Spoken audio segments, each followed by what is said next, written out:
خواتین کو یہ معلوم ہی نہیں ہے کہ کیا ان کے رائٹس ہیں when it comes to the husband's money یا inheritance, the father's money as a daughter, as a wife. تو خاص طور پہ وائف کا وہ کہتے ہیں کہ جب ہسبینڈس کئی دفعہ مائزرلی ہوتے ہیں تو پھر ایسے حالات میں وائف کو کیا کرنا چاہیے؟ کیا یہ الاؤڈ ہے کہ وہ چپکے سے ان کے والیٹ میں سے پیسے نکال لیں؟ مطلب اس ٹائپ کے بھی سوال پوچھے گئے ہیں، تو آپ کیا اس میں ایڈ کریں؟ ہاں جی بسم اللہ الرحمن الرحیم. میرے خیال ہے since this topic is a very sensitive topic تو میں I'll try to be brief and also I'll try کہ جو تھوڑا سا پرسپیکٹو بیان کر کے پھر میں آپ کو اس سوال کا جواب دیتا ہوں. دیکھیں پرسپیکٹو یہ ہے کہ جو قرآن مجید سے جو ہمیں معلوم ہوتا ہے جو ہسبینڈ اینڈ وائف ریلیشن شپ ہے اس کے اندر جو سب سے پہلی چیز ہے جو شادی سے پہلے ہی اصل میں ایکنالج ہو جاتی ہے بفور ایون گیٹنگ دیٹ نکاح کانٹریکٹ سائنڈ، وہ مہر کی اماؤنٹ ہوتی ہے. مہر آپ کو معلوم ہے کہ ایک خاص اماؤنٹ ہوتی ہے جب شادی کے موقع پہ لکھی جاتی ہے، اور اکثر و بیشتر وہ مہر کی اماؤنٹ جو ہے وہ ایک آربیٹری اماؤنٹ لکھ دی جاتی ہے وداؤٹ ایون بادرنگ کہ بھئی وہ اماؤنٹ جو ہے وہ پے ہونی ہے نہیں ہونی. اکثر و بیشتر اس سے جو پے ہونا ہوتا ہے وہ خدا نہ خواستہ طلاق کے موقع پہ یا فار دیٹ میٹر شاید اسی نوبت کبھی بھی نہ آئے. سو ہوتا یہ ہے کہ very small amount is given at the time of nikah, اور اکثر وہ ہوتی ہے جو بعد میں دی جاتی ہے. اسی کو ہم معجل اور غیر معجل کے الفاظ استعمال کرتے ہیں، یعنی ڈیفرڈ اینڈ نان ڈیفرڈ. تو یہ یہاں سے میں چاہتا ہوں آپ کو یہ بتانا کہ قرآن مجید یہ کہتا ہے کہ جو ہسبینڈ کی رسپانسبلٹی ہے وہ یہ ہے کہ he is the financially responsible person for running the family, اور اس کا جو پہلا اظہار ہے وہ مہر کی رقم دے کے وہ کرتا ہے، کیونکہ مہر کی جو رقم ہے it is like a token money given to the wife and she is assured کہ ونس وی گیٹ میرڈ، جس طرح سے یہ ٹوکن منی انہوں نے دے کے ایک سمبولک طریقے سے اس کا اظہار کیا ہے کہ بھئی I have taken your financial responsibility, I have taken up your financial responsibility. تو بالکل ایسے ہی شادی کے بعد یہ ایک جو ذمہ داری جو ہے وہ جاری رہے گی. تو پہلی چیز جو قرآن مجید سے معلوم ہوتی ہے وہ یہ ہے کہ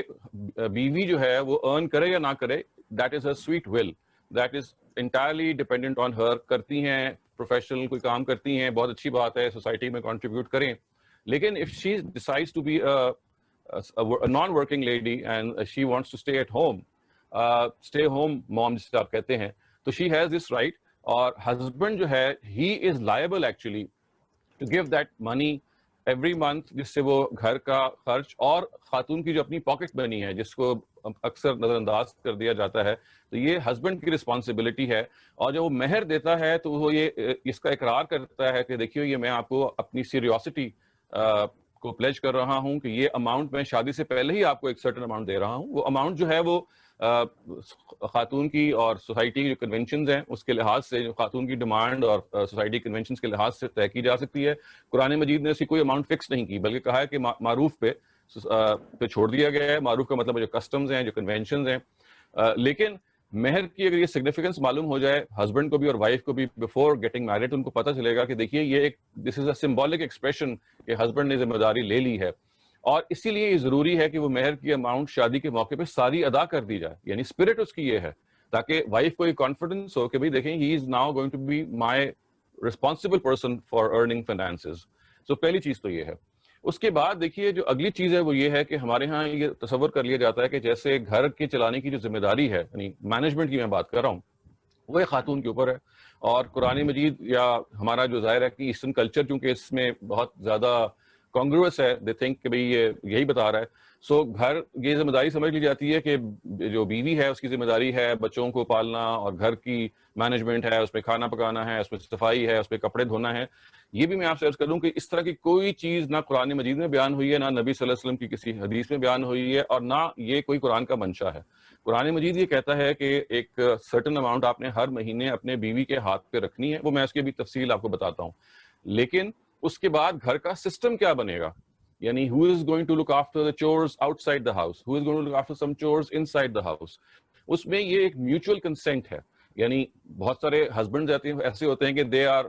working from home, may be the wife is working and she is going out. میں ابھی آج کل کی کووڈ کی بات تو نہیں کر رہا, ظاہر ہے آج کل تو سب they are working from home, لیکن میں جنرل سرکمسٹانسز میں بعض دفعہ ایسا ہوتا ہے کہ بوتھ آر ورکنگ, بعض دفعہ ہوتا ہے کہ both are working from home. تو یہ مختلف اسٹائلز اور فارمیٹس ہیں جو وجود میں آ سکتے ہیں. ان سب کے بارے میں ہمیں قرآن سے جو رہنمائی ملتی ہے وہ یہ ہے کہ بیوی اور میاں یہ آپس میں سیٹل کریں, اینڈ پریفریبلی بفور میرج, کہ بھئی دیکھیے ہمارا جو گھر کا مینجمنٹ کا سسٹم یہ ہوگا کہ میں یہ کروں گی اور آپ یہ کریں گے, اور ایک اس جگہ پہ آپ پہنچ جائیں گے. یعنی ایکسپینسز تو بہرحال مرد نے پرووائڈ کرنے ہیں, یہ تو قرآن نے طے کر دیا, لیکن اس کو ڈسپرس کس انداز سے کرنا ہے, مینجمنٹ فنڈز کی کس نے کرنی ہے, this has been left to the discretion, ثوابدید پہ چھوڑ دیا ہے of the husband and wife. جب یہ چھوڑ دیا ہے تو اس کے بعد اصل میں یہ جو ایک غلط نوشن ہے ہمارے ہاں جو خاص طور سے مشرقی سوسائٹیز میں کہ بھائی بیوی کو بس گھر سنبھالنا ہے, تو یہ اس کا کوئی تصور قرآن مجید کے اندر موجود نہیں ہے.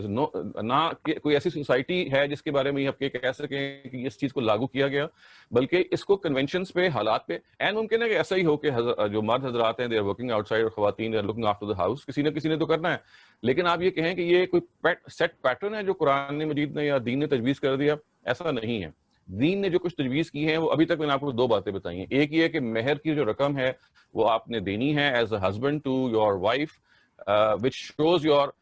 commitment to her کہ میں I'll be your breadwinner for the rest of my life. اور دوسری یہ ہے کہ جب وہ موقع آتا ہے جب شادی ہو جاتی ہے تو آپ نے ایک ہر مہینے ایک اماؤنٹ جو ہے جو again that has to be agreed upon کہ مجھے اگر آپ نے گھر چلوانا ہے تو مجھے یہ اور یہ ضرورتیں ہیں. اس کے اندر جو ایک خاتون کی ذاتی ضرورت ہے, یعنی پرسنل بھی تو ضرورتیں ہوتی ہیں نا ہر خاتون کی, بالکل پرسنل, جن کو میں نے ابھی آپ کے سامنے پاکٹ منی کے لفظ سے تعبیر کیا, وہ pocket money that is over and above and beyond whatever expenses the house incurs. For example اگر بچوں کی فیس ہے یا گھر کا کوئی بھی خرچہ ہے, کھانے پینے کا ہے یا مینٹیننس کا ہے یا دودھ والے کا بل ہے یا فلاں ہے, اس کے علاوہ آپ ہسبینڈ اس کی رسپانسبلٹی ہے کہ وہ اپنی بیوی کو لازماً پاکٹ منی فراہم کرے. اور یہ جو پاکٹ منی ہے اصل میں اسی کو ہم عربی زبان میں اگر آپ نے کبھی سنا ہو یہ الفاظ آتے ہیں نان و نفقہ, نان و نفقہ کے ورڈز آتے ہیں نا, تو نفقہ کا مطلب ہے خرچ اور نان کا مطلب ہے کھانے پینے کی جو پروویژن ہے. تو یہ نان و نفقہ کا مطلب یہ ہوتا ہے کہ آپ بیوی کو گھر چلانے کی اگر اس نے ذمہ داری لے لی ہے, یعنی کہ گھر کی مینجمنٹ کی, اور دوسرا یہ ہے کہ ہر اون پرسنل ایکسپینس. سو جب یہ سامنے آتی ہے بات تو پھر اس کے دو اور چیزیں ہیں جو میں چاہتا ہوں آپ کے سامنے پیش کرنا. ایک چیز تو یہ ہے کہ اس کے اندر ایک ہسبینڈ جو ہے وہ اس چیز کو ریئلائز کرے کہ یہ جو پاکٹ منی ہے یہ مجھے اپنی بیوی کو گھر کے خرچ کے علاوہ دینی ہے. تو اب آپ کو میں تھوڑے سے وہ ایک سرکمسٹانس بتا رہا ہوں جو قرآن مجید سے حسن معاشرت کے پیدا ہوتے ہیں. قرآن یہ بھی کہتا ہے نا کہ عاشروہن بالمعروف, قرآن ورڈ اس کا مطلب ہے کہ اپنی بیویوں کے ساتھ آپ نے عمدگی سے معاملہ کرنا ہے. اگر آپ اس عمدگی کو ایکسپلین کریں تو سب سے پہلی تو یہ بات ہے کہ وہ جو اب گھر کا جو خرچ ہے before the start of the month, preferably جیسے آج ہم 30th وہی تاریخ کو اتفاق سے بیٹھے ہیں, تو پچھلے مہینے کی جو آخری تاریخ ہے اس میں وہ خرچ آپ کے شوہر صاحب کو اپنی بیوی کو فراہم کر دینا چاہیے. اور اس کے اندر یہ جو بعض دفعہ ہوتا ہے نا کہ بیویاں بیچاری تقاضا کر رہی ہوتی ہیں اور بعض دفعہ پیسے نہیں آ رہے ہوتے ہیں, بعض دفعہ انسٹالمنٹس پہ پیسے آ رہے ہوتے ہیں, آپ بار بار اپنی سیلف اسٹیم کو آپ نے متاثر کرنا پڑتا ہے یا اس پہ ورک کرنا پڑتا ہے اپنے ہسبینڈ کو بتانے کے لیے کہ بھائی اب یہ آپ کو خرچہ دینا ہے, اور اس میں وہ سلیکٹنس دکھا رہے ہیں, تو یہ کوئی یہ صحیح ذمہ داری کا ادا ہونا نہیں ہے. یعنی آپ کو وہ خرچہ جو ہے وہ طریقے سے دینا ہے تاکہ دوسرے کی سیلف اسٹیم نہ ہرٹ ہو. اس کے باوجود دینا ہے کہ بیوی خود کام کر رہی ہے, یہ رسپانسبلٹی ہے ہسبینڈ کی. ہاں بیوی خود کہے آگے بڑھ کے کہ نہیں مجھے ضرورت نہیں ہے, یا چلیں آپ اس وقت فلاں جگہ پہ سیونگ کر لیں, تب تو وہ رک سکتا ہے. ورنہ قرآن مجید کے نتیجے میں یعنی اس کی جو امپورٹ ہے وہ یہ ہے کہ کم واٹ میں whether the wife is working or not you have to pay this amount every month to her. اور مزید یہ ہے کہ اس میں ہر سال جو انفلیشن ہے, یعنی دیکھیں انفلیشن تو ایک ایسی چیز ہے نا جو دنیا بھر میں ایک مصیبت کی طرح موجود ہے. you have to adjust your expenses. تو اسی طرح سے یہ جو آپ کا منتھلی خرچ جو آپ دیں for the maintenance of the wife, that has to periodically adjust inflation as well, تاکہ اس انفلیشن کو ظاہر ہے کہ آپ اگر ایک آج دے رہے ہیں 5,000 یا لیٹ سے 50,000 دے رہے ہیں اور آپ کہیں جی اگلے 10 سال تک میں نے اتنے ہی دینے ہیں, تو دس از نتھنگ. یہ آپ خود اپنے بارے میں سوچیں, ہسبینڈ جو ہیں میں اپنے آپ کو ایک ہسبینڈ کی جگہ بھی پلیس کر کے یہ بات کر رہا ہوں, I have a wife, I have children, تو اس میں یعنی جیسے میری خواہش ہوتی ہے کہ بھئی مجھے پے ریز ملے, سیدھی سی بات ہے, ہر ہسبینڈ کی خواہش ہوتی ہے, تو یہ پے ریز جو ہے یہ ایک نفسیاتی سی ایک ضرورت ہوتی ہے. تو بالکل ایسے ہی آپ بیوی کو کوئی سیلری نہیں دے رہے خدا نہ خواستہ, میں صرف کمپیریزن اس کا کر رہا ہوں کہ جیسے آپ اپنے لیے یہ محسوس کرتے ہیں کہ بھئی when you are being provided for that should be an ongoing process, بالکل ایسے ہی آپ کو اپنی بیوی کو پیریوڈیکلی اس انفلیشن ریٹ کو ایڈجسٹ کرتے ہوئے اس اماؤنٹ کا اضافہ کرنا ہے اس میں. پھر یہ کہ یہ نہیں, میں کتنے ہی ہسبینڈس کو میں, بیکاز یہ جو میرج کاؤنسلنگ میں سے میرا کچھ نہ کچھ تعلق رہا ہے, بہت سارے ہسبینڈس کو میں دیکھتا ہوں کہ اس میں جیسے آپ نے بھی کہا وہ they are very miserly, very stingy, بہت کنجوس ہوتے ہیں, اور توڑ کے پیسے, تڑپا کے پیسے, کبھی دیے کبھی نہیں دیے, کبھی فلاں بل نہیں ادا ہو رہا, کبھی فلاں بچے کی فیس کے لیے بیوی کہہ رہی ہے, وہ کہتے ہیں اچھی جی ہو جائے گا. تو یعنی آپ سمجھ لیں کہ 90% of the problems which arise between between two spouses, a husband and wife, they are financial. یعنی بیوی, اور اس میں اکثر و بیشتر مرد کی کنجوسی کا اس میں دخل ہوتا ہے. اس وجہ سے آپ کو شروع میں یہ ہمارا مذہب یہ تعلیم دیتا ہے کہ نکاح ایک کانٹریکٹ ہے, اس کانٹریکٹ میں کچھ فائنینشیل آبلیگیشنز ہیں جو انکر ہو رہی ہیں, اور اس میں کوئی شرم کی بات نہیں ہے کہ اس موقع پہ, یعنی ہمارے ہاں اس کو شرم کی بات سمجھی جاتی ہے. اچھا جی مہر کے بارے میں اکثر اوقات تو پتہ ہی نہیں ہوتا کہ بھئی کتنا لکھوا لیا گیا ہے, بس بڑے جا کے طے کر کے آ جاتے ہیں. نہیں, یہ ایک خاتون کو ہوش سے اس کے رائٹس اس کو پتہ ہونے چاہیے کہ بھئی میں اتنا مہینے کا خرچہ ڈیمانڈ کر سکتی ہوں, میں یہ اور یہ نکاح کے موقع پہ یہ شرائط ہیں جو میں کر سکتی ہوں. اس کو ہمارے ہاں برا نہیں سمجھا جانا چاہیے, انفارچونیٹلی اس کو شرما حضوری میں کر لیا جاتا ہے, لیکن مذہب کا تقاضا, دین کا تقاضا یہ ہے کہ جو مہر کی جو اماؤنٹ ہے, ہر مہینے کے خرچے کی جو اماؤنٹ ہے, اور اس کے علاوہ کوئی ذمہ داریوں کے تعین کا معاملہ ہے, that should always take place before marriage takes place actually, نکاح کا کانٹریکٹ سائن ہونے سے پہلے, کیونکہ اس کے نتیجے میں rights and obligations day one سے طے ہو جاتے ہیں. اکثر اوقات یہ ہوتا ہے کہ معاملہ گھپلے میں رہتا ہے, یعنی پتہ ہی نہیں ہے کہ بھئی کس کی کیا ذمہ داری ہے, کتنے پیسے دینے ہیں, کبھی دے رہے ہیں کبھی نہیں دے رہے اعلیٰ حضرت, کبھی کدھر بیٹھے ہوئے ہیں. تو یو سی ہوتا کیا ہے کہ یہ غیر ذمہ داری جو ہے وہ شروع ہو جاتی ہے. تو اس وجہ سے یہ جو, اگر آپ اس چیز کو سامنے رکھیں کہ وہ جو پاکٹ منی ایک خاتون کا حصہ ہے, ایک بیوی کا حصہ ہے, گھر کا خرچ اگر وہ چلا رہی ہے, جیسے میں نے کہا اس کو چلانا ضروری نہیں ہے, لیکن اگر طے یہ ہوا ہے کہ بیوی نے چلانا ہے تو وہ اس کا ذمہ داری ہے. تو آئی تھنک بہت ساری جس وقت پرابلمس پیدا ہو رہی ہیں کہ میاں کا جو خرچ ہے وہ دینا ہے نہیں دینا, یا میاں کے والیٹ سے پیسے لینے ہیں نہیں لینے, یہ پیدا نہیں ہوتے اگر میاں از ریسپانسبل انف. ہاں, اب ایک اگلی بات آ جاتی ہے کہ ہسبینڈ بیکمس ارریسپانسبل. ظاہر ہے یہ کیونکہ ہمارے یہاں تربیت نہیں ہے, یعنی پیپل تھنک کہ یہ بیوی جو ہے, میں again I am using these words سوچ سمجھ کے کہ زر خرید لانڈی ہے, آپ کی نوکرانی ہے, ملازمہ ہے, جو آپ نے جس طرح چاہے ٹریٹ کر لیا. تو ایسی خواتین ہیں کہ جو who are well aware of their rights, وہ تو اس کو ہونے نہیں دیتی. اسی وجہ سے آپ دیکھیے آج کل جو نئی شادی شدہ جوڑے ہیں, because I come into contact with a lot of them, تو ان کے ہاں اس کی بہت سمجھ ہوتی ہے. ان کے ہاں جو شادی کے مسائل ہیں کسی اور جگہ پیدا ہوتے ہیں, لیکن فائنینشیل آبلیگیشنز میں ایک ورکنگ وومن جو ہے, یا ایک خاتون یا ایک لڑکی جو پروفیشنل زندگی گزار رہی ہے, she knows how to take care of herself. اور مزید یہ کہ وہ یہاں پہ پھر تھوڑا بہت کمپرومائز بھی کر لیتی ہے, اگرچہ یہ کمپرومائز اس کو کرنے کے لیے دین نے نہیں کہا کہ وہ خود کما رہی ہے تو چلیں شوہر کے پیسے کم لیں. جیسے میں نے کہا کہ شوہر کی ذمہ داری ہے کہ whether the wife earns or not, he has to be financially responsible for the wife. اچھا, اس کے بعد آپ دیکھیے کچھ اور چیزیں ہیں جو اس سے ایڈ ہوئی ہوئی, جس سے ملی ہوئی ہیں. مثلا ایک یہ چیز ہے کہ خدا نہ خواستہ شوہر کا انتقال ہو جائے. تو اب یہاں پہ دیکھیے قرآن مجید ایک آپ کو رائٹ دیتا ہے جو بہت کم زیر بحث آتا ہے. وہ رائٹ یہ دیتا ہے کہ دیکھیے ہسبینڈ جو ہے اس کو مرنے سے پہلے, ہر ہسبینڈ کی ذمہ داری ہے, by the way this is the responsibility of every husband, what the Quran says کہ متاعن الحول غیر اخراج, اس کے جو ورڈز ہیں اس کا مطلب یہ ہے کہ 1 سال کی پروویژن آپ کو اپنی بیوی کے لیے چھوڑ کے جانی ہے, تاکہ اور اس 1 سال میں وہ گھر سے بھی نہیں, اگر آپ کا وہ گھر ہے تو she is allowed to stay unless وہ خود اس کی خواہش ہو کہ اس نے شادی کرنی ہے, اپنی اور چلا جانا ہے, ورنہ 1 سال کا نان و نفقہ جو ہے, 1 سال کی مینٹیننس اور جو رہائش کا اور سب کچھ جو ہے, every single husband is bound کہ وہ اپنی زندگی میں یہ پیسے الگ کر کے چلے جائے کہ ان کیس آف مائی ڈیتھ 1 سال کی جو پروویژن ہے وہ میری بیوی کے پاس موجود ہوگی, تاکہ وہ در بدر کی خدا نخواستہ ٹھوکریں نہ کھائے اور اپنے آپ کو آہستہ آہستہ اپنے قدموں پہ اسٹیبلش کرے. ایگزیکٹلی یہی رائٹ جو ہے ذرا تھوڑا سا مختلف انداز میں ڈیورسیز کے لیے ہے. یعنی خدا نخواستہ اگر ڈیورس کا معاملہ آ جائے تو قرآن مجید یہ کہتا ہے کہ at the time of divorce you have this provision کہ آپ نے اپنی بیوی کو دے دلا کے رخصت کرنا ہے. دے دلا کا مطلب یہ کیا ہے کہ ایک مناسب اماؤنٹ میں, بیکاز اس میں خاص طور سے جو ہماری مشرقی سوسائٹیز ہیں اس میں تو آپ نے یہ دیکھا ہے کہ ونس lady gets divorced, تو ہوتا یہ ہے کہ دوبارہ شادی از ورچولی آؤٹ آف کوشچن, کیونکہ ہمارے ہاں وہ ایک ٹیبو چیز بن گئی ہے. تو اس وجہ سے اور زیادہ ضروری ہے کہ اگر ایسے لاز بنائے جائیں جس کے اندر اگر آپ نے ڈیورس لینی ہے تو فار دا ریسٹ آف, یعنی یا تو یہ دیکھا جائے کہ زندگی جو باقی خاتون نے اگر شادی نہیں کرنی, اگر گزارنی ہے بچوں کے ساتھ, تو پھر اس کو یعنی ایک پروویژن مناسب زندگی بھر ملتی رہنی چاہیے اپنے ایکس ہسبینڈ سے, کیونکہ دیٹ از واٹ ہی از, بچوں کے لیے تو لائبل ہے ہی ہے. اور اگر بیوی جو ہے وہ she is not getting married and she is just looking after the children, اور جو ظاہر ہے دونوں کے بچے ہیں, تو اس میں بھی طلاق یافتہ خواتین کے لیے یہ پروویژن ہے جو لا کے ذریعے سے انیکٹ کی جاتی ہے. اس کے بعد تیسری ایک چیز رہ جاتی ہے انہیریٹنس کی. تو انہیریٹنس کے معاملے میں یہ دیکھیے کہ قرآن مجید جو ہے وہ پہلی بات تو یہ کہتا ہے کہ اگر آپ انہیریٹنس کو تقسیم نہیں کرتے, یہ معلوم ہے کہ جس زمانے میں قرآن مجید نازل ہوا تو women were deprived of inheritance, یعنی whether they were mothers or sisters or daughters,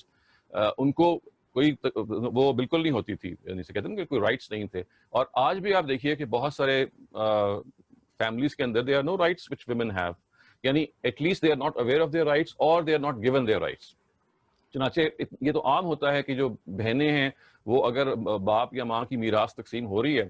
تو they are expected to forgo their inheritance in favor of their brothers. وہ بیچاری شاید شہروں میں آپ لوگ رہتے ہیں تو آپ کو ممکن ہے کچھ بہتر صورتحال نظر آئے, لیکن I know کہ all over پاکستان, خاص طور سے جو ہمارے جو ٹرائبل ایریاز ہیں یا ہمارے جو جہاں پہ زیادہ تر فیوڈلز رہتے ہیں, وہاں پہ تو اس کا کوئی تصور ہی نہیں ہے کہ بیٹی کو کوئی جائیداد ٹرانسفر ہو, وہ آٹومیٹکلی بیٹے کی طرف چلی جاتی ہے. اور بیٹی کے لیے جائیداد مانگنے کا مطلب یہ ہے کہ کوئی لالچی, کوئی ایسا آپ نے اظہار کر بیٹھا ہے کہ جو بہت ہی بڑا گناہ ہے, تو بیچاری وہ بولتی ہی نہیں ہے. تو اس وجہ سے انہیریٹنس کے معاملے میں یہ ذہن میں رکھیے گا کہ قرآن مجید جس میں یہ کہتا ہے کہ انہیریٹنس کا ادا کرنا as soon as the deceased, I mean as soon as the person becomes deceased, this is a responsibility of the heirs, جو بھی وہاں پہ موجود ہیں. اور قرآن کے الفاظ یہ ہیں کہ من بعد وصیۃ یوصی بہا او دین, یعنی آپ نے جو انہیریٹنس کی جو پیسے ہیں وہ تقسیم کرنے ہیں after any outstanding debts which the deceased might have. ظاہر ہے وہ تو قرض ہے نا اس پہ, تو وہ تو ادا کرنا ہے. اور جو اس نے کوئی وصیت کی ہوئی ہے, وصیت جو ہے اس کا حق حاصل ہے ہر ہسبینڈ کو, بلکہ ہر شخص کو, کہ وہ میراث کے معاملے میں بھی, یعنی جو جب آپ کوئی چیز چھوڑ کے جا رہے ہیں تو اس کے علاوہ وہ ضرورت اور خدمت کی بنیاد پہ کوئی وصیت کر سکتا ہے. میں اس کی مثال آپ کو دیتا ہوں کہ بعض دفعہ بیٹے نکٹھو ہوتے ہیں, بیٹیاں جو ہیں وہ بہت خدمت کرتی ہیں, حتیٰ کہ کتنے ہی موقع پہ ایسے ہوتے ہیں کہ بیٹیاں شادی نہیں کرتی ہیں, اپنے والدین کے پاس رہتی ہیں, والدین بوڑھے ہیں یا کوئی ایک والد یا والدہ زندہ ہے, ان کو شی از لکنگ آفٹر ہر. تو قرآن مجید یہ کہتا ہے کہ میراث کے علاوہ آپ اس کے حق میں وصیت کر سکتے ہیں ضرورت یا خدمت کی بنیاد پہ. یعنی خدمت سے مراد یہ ہے کہ ظاہر ہے آؤٹ اسٹینڈنگ اس نے خدمت کی ہے. ضرورت کا مطلب یہ ہے کہ آپ کی کوئی بیٹی ایسی ہے کہ جو زندگی کی دوڑ میں پیچھے رہ گئی, یعنی باقی بچے جو بیٹیاں جو ہیں یا بیٹے جو ہیں they have become good professionals, لیکن یا ہو سکتا ہے وہ طلاق یافتہ ہو گئی ہو یا وڈو ہو گئی ہو یا she has other problems, تو اس کے حق میں بھی وصیت کی جا سکتی ہے علاوہ انہیریٹنس اماؤنٹ کے. یہ دو چیزیں الگ الگ ہیں. وصیت آپ ایئرز کے حق میں کر سکتے ہیں ضرورت اور خدمت کی بنیاد پہ, لیکن جو ایئرز کے اپنے شیئرز ہیں اس کا الگ پرنسپل ہے. وہ قرآن مجید نے بیان کیا ہے اقرب لکم نفع کے ورڈ سے. اس کا مطلب یہ ہے کہ جس کا جو بینیفٹ زیادہ ہے ڈسیز سے, اس کے لحاظ سے اس کو وہ شیئر ملے گا. تو اس میں قرآن مجید یہ کہتا ہے کہ جو بیٹی کا شیئر ہے that is half the share of the son. اس کی وجہ یہ ہے کہ اس کی جو منفعت ہے, اگر آپ فیملی سسٹم کی ویلیوز کو ریکگنائز کریں کہ جہاں پہ husband is the head of the family and اس میں جو پیرنٹس ہیں they generally would like to live with their son, اگر یہ اس طرح کی نوبت آئے تو اس کا جو آپ کہہ لیجیے کہ جو اکنامک نفع ہے یا جو دوسرا ایموشنل نفع ہے ان نارمل سرکمسٹانسز جہاں پر آپ کہہ لیجیے کہ فیملی سسٹم کی ویلیو, وہ فیملی سسٹم جو مذہب انویزج کرتا ہے جس میں husband is the head of the family, وہاں پہ پھر یہ ضروری ہے کہ یہ جو پروویژن ہے یہ رکھی جائے کہ سن ہیز ٹوائس دی اماؤنٹ. لیکن ایز آئی سیڈ اگر بیٹی نے کسی بھی وجہ سے خدمت زیادہ کی ہے یا وہ ضرورت کی وجہ سے کسی وقت پیچھے رہ گئی ہے تو اس کو جتنا مرضی اس کی حق میں وصیت کی جا سکتی ہے, لیکن it has to be on the basis of any need اور سروس پرووائڈیڈ. سو اگر ان سارے رائٹس کو, یعنی میں نے کوشش کی ہے کہ مہر سے لے کے شادی کی obligation سے لے کے ڈیورس سے لے کے اور اس کے بعد as a widow and as a daughter, ان کو میں نے کوشش کی ہے آپ کے سامنے بیان کرنے کی. اس کو ظاہر ہے میں نے اس لیے بریف رکھا ہے کہ lot of questions would be raised on this presentation, تو آپ اس میں کوسچنز پوچھ سکتے ہیں and anything that I would like me to explain more, میں اس کے لیے اویلیبل. شہزاد صاحب جیسا کئی دفعہ ایسے ہوتا ہے کہ the wife has more money either through inheritance or she's earning better. In G that circumstances اور اس کا ہو سکتا ہے تھوڑا کانفلکٹ ہو, وہ کہے کہ یہ پیسے میں نہیں چاہتی ہاؤس ہولڈ میں اسپینڈ کرنا, لیکن مطلب ہے آپ نے جو مجھے پاکٹ منی بے شک تھوڑی ہے آپ وہ دیں, یہ میں سیو کرنے کے لیے رکھتی ہوں, اور کیا کہتے ہیں وہ جو باقی کیا آپ مجھے دیں میں اس میں گزر بسر کروں. تو but the husband has a conflict with that, he says کہ نہیں آپ بھی اسے چپ ان کریں. تو جب ایسا کانفلکٹ ریز ہو جائے اور given that the woman has more finances, what should be the course of action? دیکھیے میں تو آپ کو یہ بتا سکتا ہوں کہ کورس آف ایکشن تو ہے نا کہ اگر there is a violation of the general course پھر ہم اس کو ڈسکس کر لیتے ہیں, لیکن مذہباً یہ جو قرآن مجید سے پتہ چلتا ہے وہ یہ ہے کہ اگر ایک خاتون یا بیوی شی از earning more then the husband تو یہ اس کا رائٹ ہے. Husband has no right to ask for money from that, یا یہ کہنا کہ جی چونکہ آپ کما رہی ہیں تو میں گھر کا خرچ آپ کو کم دے رہا ہوں یا آپ کو پاکٹ منی نہیں دے رہا. یہ بیوی اپنی مرضی سے اگر کچھ چیز فورگو کرتی ہے, وہ کہتی ہے کہ ٹھیک ہے جی میرے پاس پیسے ہیں, تم پیسے سیو کر لو یا کسی اور جگہ پہ لگا لو, تو دیٹ از پرفیکٹلی اوکے. لیکن as wife it is not her responsibility either to earn, اور اگر وہ پیسے کما رہی ہیں اور وہ سیو کرنا چاہ رہی ہیں اپنے لیے یا اپنے اوپر خرچ کرنا چاہ رہی ہیں تو یہ ان کے پاس پورا رائٹ ہے. یعنی ہسبینڈ کے پاس کوئی رائٹ نہیں ہے کہ وہ بیوی کی پیسے کو ڈیمانڈ کرے. لیکن اگر فرض کیجئے کہ اس میں کوئی کانفلکٹ آتی ہے, یعنی ہسبینڈ یہ کہتا ہے جی کہ میں نے نہیں دینے پیسے آپ کو یا میں نے وہ کم دینے ہیں, تو اس میں ہیل بھی کلپیبل کا مطلب ہے یہ پھر ایک جرم ہے. اگر آپ حضرت عمر کے زمانے میں زندہ ہوتے یا ابھی ہماری کوئی سوسائٹی ایسی ہوتی جہاں پہ لا کی انفورسمنٹ ہوتی, تو ایسے ہسبینڈ کو پہلے تو ایلڈرز کے سامنے وہ پیش کیا جاتا آف دا سوسائٹی کہ بھئی کیا غلط کر رہے ہیں فیملی کے ایلڈرز کے بارے میں, اور پھر بھی وہ اگر اپنے آپ کو محسوس کرتا ہے کہ بھئی دس is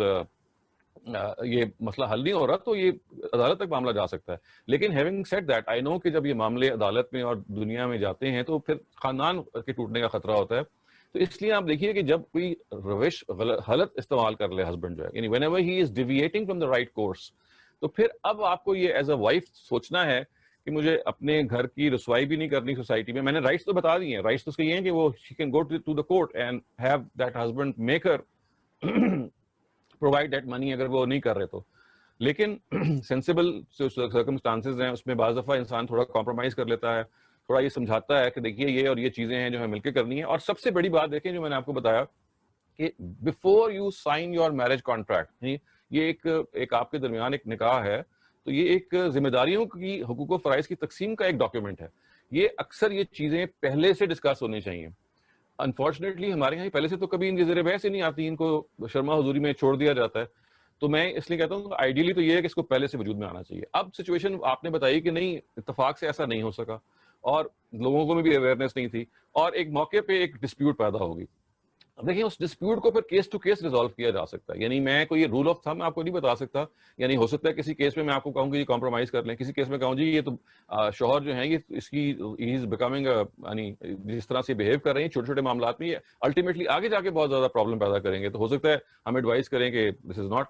you might think of even seeking divorce اور سیپریشن اور وٹ ایور. یو سی اس کیس میں جب husband is not fulfilling his responsibilities تو سینیریوز بہت سارے ہو سکتے ہیں, اینڈ دے آل ڈیپینڈ کہ وہ خاتون اور وہ جو صاحب ہیں وہ پھر کس طرح سے ری ایڈجسٹ کر سکتے ہیں. تو ری ایڈجسٹمنٹ جو ہوتی ہے یہ ہمیشہ ہر فیملی میں, her husband and wife relation میں کیس ٹو کیس ہوتی ہے. میں نے تو آپ کو ایونیوز بتا دی ہیں کہ یہ ایونیوز پاسبل ہیں.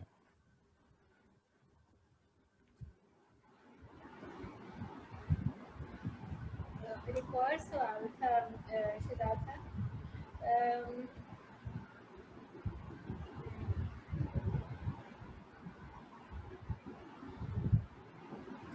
جی کہ جیسا اگر وائف اپنے ہسبینڈ کے بزنس میں انویسٹ کرتی ہیں تو کیا then is she liable to profit, مطلب should she expect profit from it, یا یہ سمجھیں کہ یہ ایک مطلب یہ ایک ون پارٹ سمجھا جائے, اس کو ایک ٹوٹل انکم سمجھی جائے کہ جس طرح, اور should the husband money be kept separate, مطلب ہے کہ یہ ایک پوٹ کئی دفعہ آج کل جو ہے نا نئی پود ان کا بڑا یہ کہنا ہے کہ دونوں ہسبینڈ وائف ورکنگ ہے تو they are equally sort of responsible for the household. تو یہ آپ کا مطلب ہے کہ یہ this is not how Islam teaches us. This is a personal understanding or agreement کہ ایسے بھی ہو سکتا ہے کہ half and half. میں یہ کہہ رہا ہوں ہاں جی جی میں یہ کہہ رہا ہوں کہ اسلام نے یہ تو تجویز کر دیا کہ husband has to be the head of the family. Head of the family تو وہی ہے, لیکن گھر کی جو مینجمنٹ ہے یعنی کس نے کیا کرنا ہے یہ میوچل کنسینٹ سے طے ہوگی. یعنی he is the head of the family, that قرآن سے الرجال قوامون علی النساء, اور بہت ساری جگہیں ہیں جہاں پہ یہ معلوم ہوتا ہے کہ قرآن یہ کہتا ہے کہ ذمہ داری ہسبینڈ کی ہے, whether the wife is even earning more than him or not, he is the head of the family. لیکن اس کے بعد جو تقسیم ہے نا دیٹ از سم تھنگ جو کہ ایک میوچل کنسینٹ سے ہونی چاہیے. اور رہ گئی ہے ہماری جو نئی ظاہر ہے لوگ جو ہیں ہمارے اس وقت نئی جنریشن جو جوان ہو رہی ہے, تو اگین دیکھیں نا ان کو آپ کو یہ ایجوکیٹ کرنا ہے کہ ایک بیوی کے رائٹس کیا ہیں. یعنی بیوی کے بارے میں یہ بتانا ہے کہ جتنا مرضی وہ ارن کر لے اور شوہر سے وہ 10 گنا بھی ارن کر لے, تب بھی جو مذہب کی جو ہمیں گائیڈنس ہے وہ یہ ہے کہ 2 وجوہات سے ہسبینڈ کو ہیڈ آف دا فیملی کی ذمہ داری دی گئی ہے. 2 وجوہات سے, ایک تو یہی ہے کہ اس کی ذمہ داری ہے کہ وہ پرووائڈ کرے, اور دوسری یہ ہے کہ یعنی جو قرآن کے الفاظ ہیں وہ یہ ہے کہ وہ اس کے لیے عام حالات میں زیادہ سوٹیبل ہے ٹو ٹیک ڈیسیژن میکنگ کے اندر, یا ہیڈ آف دا فیملی ہونے کے معاملے میں he is a person who has been given this responsibility. تو اس وجہ سے اگر آپ ان چیزوں کو ایجوکیٹ کریں گے اور لوگوں کو یہ بتائیں گے کہ دیکھیے جو ہسبینڈ اینڈ وائف ریلیشن شپ ہے یہ ایک بیسکلی ایک کمپینین شپ ہے, یہ کوئی ڈکٹیٹرشپ نہیں ہے, یہ ایک کمپینین شپ ہے جس کے اندر آپ نے معاملات کو افہام و تفہیم سے حل کرنا ہے, یعنی ایک میوچل کنسلٹیشن سے. لیکن چونکہ دیر از آلویز اے چانس کہ کوئی ڈیڈ لاک ہو جائے, اور بڑے محبت سے بھی ڈیڈ لاک ہو جاتا ہے. میں آپ کو اپنی دوست کی ایک مثال دیتا ہوں. میرے ایک دوست ہے, ان کی اور ان کی بیوی دونوں بہت دیندار, سمجھدار, اور ہر لحاظ سے دے ور ویری گڈ. ایک اختلاف پیدا ہو گیا, اب فیصلہ کون کرے. یعنی اصل میں جو ہیڈ آف دا فیملی کا مسئلہ ہوتا ہے وہ یہ ہے کہ جب کوئی ڈیڈ لاک آ جائے تو پھر کس کی بات مانی جائے گی. جیسے وہ میں آپ کو جو مثال دے رہا تھا اس میں ان کا اختلاف یہ ہو گیا کہ بچوں کو کس اسکول میں جانا ہے. یعنی ایک پیرنٹ جو ہے وہ انسسٹ کر رہا ہے کہ جی ان کو ایچ ایس این میں داخل ہونا ہے, دوسرا پیرنٹ کہہ رہا ہے نہیں جی ایچ ایس این کے بجائے ایل جی ایس میں جانا ہے. اب یہ اتنی ہے تو کوئی اتنی بڑی بات نہیں, لیکن ہوتے ہوتے it became so between the husband and the wife کہ it became a point of make and break as well. تو اب یہ ہے کہ جب آپ نے ڈسکشن بھی کر لی, ایک دوسرے کے بارے میں رائے کا بھی تبادلہ ہو گیا, لیکن دونوں اپنی جگہ پہ اڑے ہوئے ہیں, کس کی بات مانی جائے. تو یہاں پہ قرآن میں یہ کہتا ہے کہ جو ایک کاسٹنگ ووٹ ہے whenever there is a deadlock وہ ہسبینڈ کے پاس ہے. اور اس کا یہ مطلب نہیں ہے کہ ہسبینڈ ٹھیک ہے اپنے فیصلے میں, وہ کہتا ہے کہ اس مسئلے کو ریزالو کرنے کی ایک ہی شکل ہے, کسی ایک کی بات کو مان لیا جائے. یعنی اگر ڈیڈ لاک ہو تو کسی ایک کی بات کو مان لیا جائے, وہ بیوی ہو سکتی ہے, وہ شوہر ہو سکتا ہے, کوئی بھی. تو قرآن یہ کہتا ہے کہ جس کو ہیڈ آف دا فیملی ہونے کی حیثیت حاصل ہے, اگر وہ بیوی کو حاصل ہوتی تو اس کو یہ مل جاتی ہے. لیکن چونکہ قرآن مجید نے ہیڈ آف دا فیملی ایک شوہر کو تجویز کیا ہے, لہٰذا جب بھی ایک ڈیڈ لاک ہوگا اس ڈیڈ لاک میں he will have the casting vote. تو یہ ذہن میں رکھیں کہ جو ہمارے شوہر ہیں وہ یہ نہیں سمجھنا چاہیے ان کو کہ بھئی every time that there is اے ذرا سا ڈفرنس آف اوپینین ہو اور آپ جا کے کہتے ہیں جی کہ میرا فائنل اوپینین یہ ہے لہٰذا آپ نے یہ بات ماننی ہے. یہ مذہب کا منشا نہیں ہے. مذہب کا منشا تو یہ ہے کہ آپ ریزننگ کریں, ایک دوسرے کو سمجھائیں, بتائیں کہ میری رائے اس معاملے میں یہ ہے, میری رائے اس کے معاملے میں یہ ہے, دونوں کے پروز اینڈ کون سامنے آ جائیں. اور آپ اگر بیوی کی بات میں زیادہ وزن ہے تو اس کی بات مان لیں, اور بیوی اگر شوہر کی بات میں زیادہ وزن ہے تو اس کی بات وہ مان لیں. لیکن بعض دفعہ ایسا ہوتا ہے کہ دونوں ہی کی بات میں وزن ہوتا ہے اور دونوں ہی فیصلہ نہیں کر پا رہے ہوتے. اب کیا کیا جائے؟ تو مذہب اس سوال کا جواب دیتا ہے کہ بھئی اب casting vote head of the family کے پاس ہے. یہ نہیں کہتا کہ وہ ٹھیک ہے, بلکہ وہ یہ کہتا ہے کہ نہیں, اس وقت کسی ایک کی بات کو ریزالو کرنا چاہیے. ایک ہی ہے کہ اسی کے اندر, یعنی جب ہم کہتے ہیں کہ میجورٹی کی رائے کو ہم مانیں گے تو اس کا یہ مطلب نہیں ہوتا کہ میجورٹی ٹھیک ہے. بہت دفعہ میجورٹی غلط فیصلہ کرتی ہے, لیکن یہ ایک ڈفرنس آف اوپینین کو ریزالو کرنے کے لیے کلیکٹیو لیول پہ سسٹم بنا دیا گیا جی کہ آپ نے میجورٹی کی بات مان رہے ہیں, تا وقت کہ جو منورٹی ہے وہ میجورٹی میں تبدیل ہو جائے, پھر اس کی بات کو لا بنایا جائے. یہ آپ کو مثال دے رہا ہوں. تو بالکل ایسے ہی ہسبینڈ اینڈ وائف ریلیشن شپ میں جب کبھی ڈیڈ لاک ہوگا, کوشش یہ کرنی چاہیے کہ ڈیڈ لاک نہ ہو.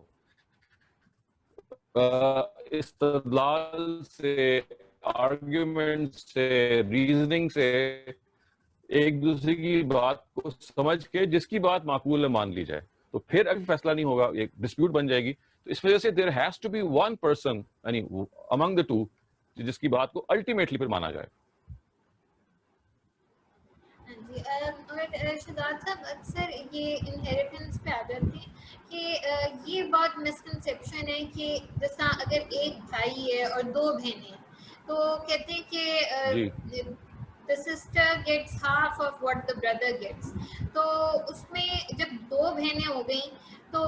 اکثر ہمارے لوگ سمجھتے ہیں کہ پھر وہ ہاف کا ہاف اینڈ ہاف ہوگا between the daughters, which means that one daughter gets about quarter. تو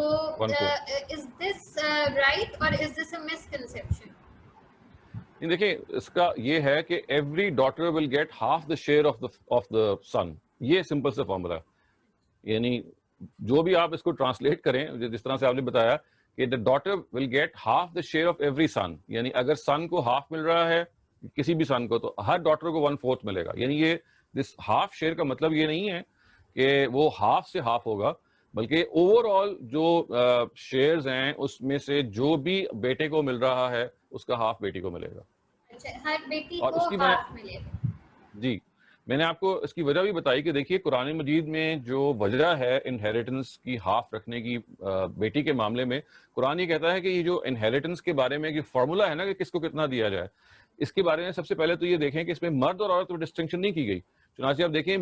امی اور ابا جو ہیں, والد اور والدہ, ان دونوں کا شیئر برابر ہے, دونوں کو 1/6 ملتا ہے. تو اس وجہ سے پہلی تو یہ مسکنسیپشن ختم ہو جانی چاہیے کہ انہیریٹنس کے اندر غالباً عورت اور مرد ہونے کی وجہ سے تفریق کی جا رہی ہے. نہیں, پہلی تو چیز یہ ہے کہ because the father and the mother both will be getting 1/6, تو اس کا مطلب ہے کہ ماں اور باپ کے لیول پہ تو یہ کوئی فرق موجود نہیں ہے.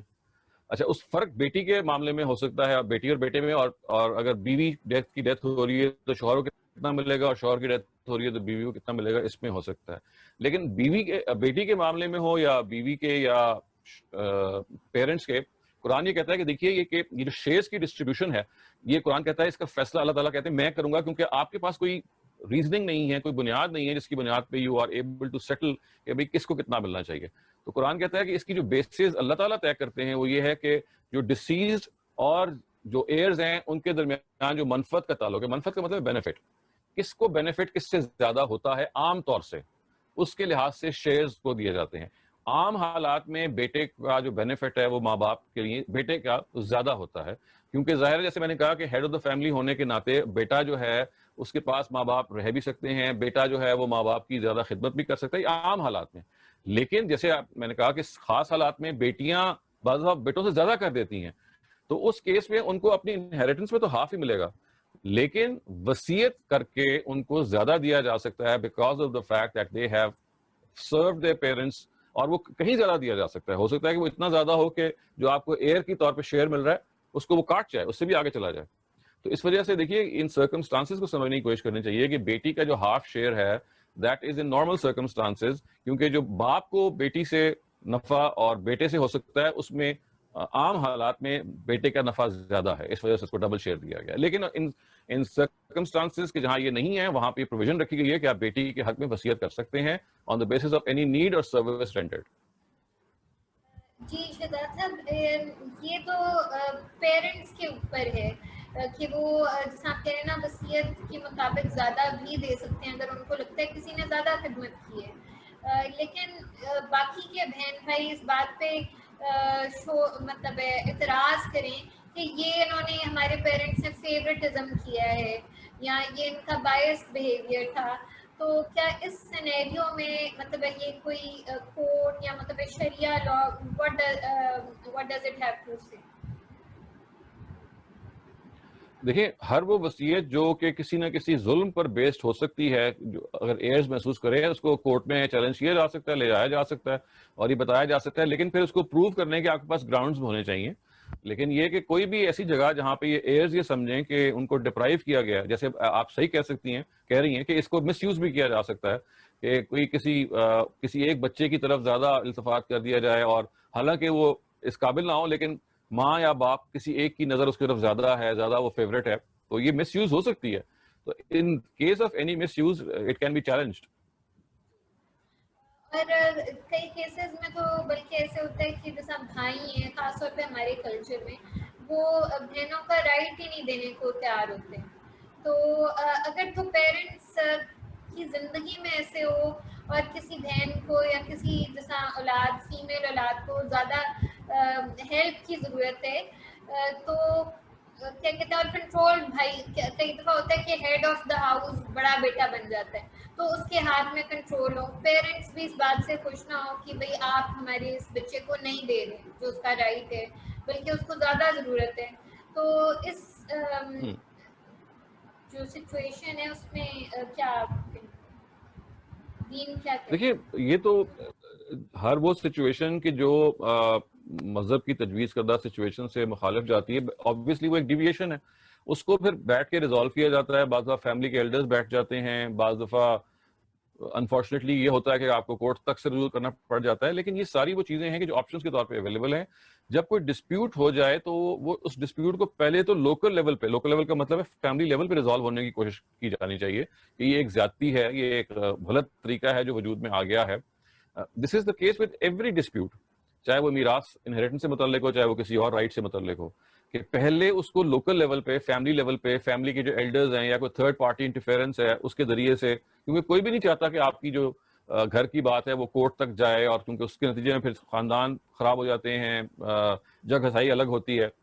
تو سب سے زیادہ تو یہ ہوتا ہے کہ آپ اس کو وہیں پہ بیٹھ کے ریزالو کریں. لیکن دیکھیں بعض دفعہ ہائی ہینڈیڈنس جسے آپ کہتے ہیں نا کہ کسی ایک کے دماغ میں کیڑا اگر آ گیا ہے, وہ بیوی کے دماغ میں بھی آ سکتا ہے, وہ شوہر کے بھی آ سکتا ہے, وہ پیرنٹ میں بھی آ سکتا ہے, وہ بچوں میں بھی آ سکتا ہے. اب آپ کو سچویشن سے ڈیل کرنا ہے. تو اس ڈیل کرنے کے لیے تو دیکھیں جب تک اس کی ڈیٹیل سامنے نہ ہو کہ کون قصور کس کا زیادہ ہے, بعض دفعہ سائیکولوجیکل ایشوز ہوتے ہیں, بعض دفعہ بچپن میں کوئی چیزیں کیری اوور ہو رہی ہوتی ہیں. تو یہ جو سینیریوز ہیں نا یہ پھر ہر کیس میں الگ الگ بنتے ہیں, اور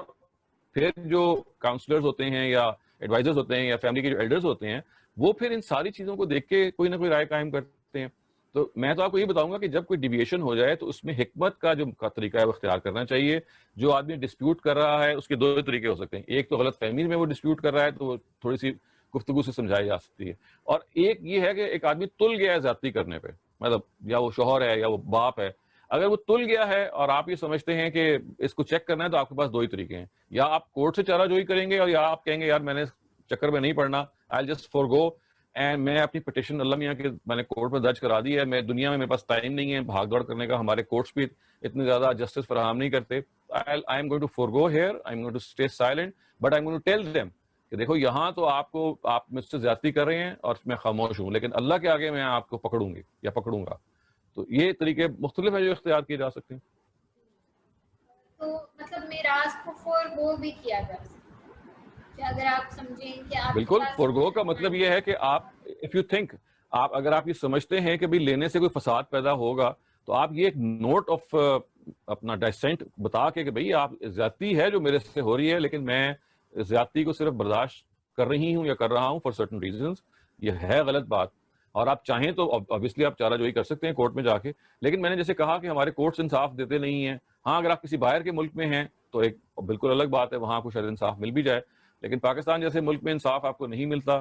اور جب نہیں ملتا تو پھر بعض دفعہ آؤٹ آف کورٹ سیٹلمنٹ ہوتی ہے, بعض دفعہ اس میں کوئی کمپرومائز ہو جاتا ہے. یعنی چھوڑنے کا بھی مطلب دو ہوتے ہیں, بعض دفعہ یہ ہوتا ہے کہ آپ ٹوٹلی فورگو کر دیتے ہیں, اور بعض دفعہ آپ کہتے ہیں کہ اچھا جی میں 20% یا 30% یا کوئی نیگوشیشن کا لیول آپ ریچ کر لیتے ہیں. تو آل دیز آر پاسبلٹیز, لیکن ایٹ دا سیم ٹائم آپ دوسرے کو متنبع کر دیتے ہیں جی کہ آپ یہ میرے رائٹ کو میرے حق کو کھا رہے ہیں,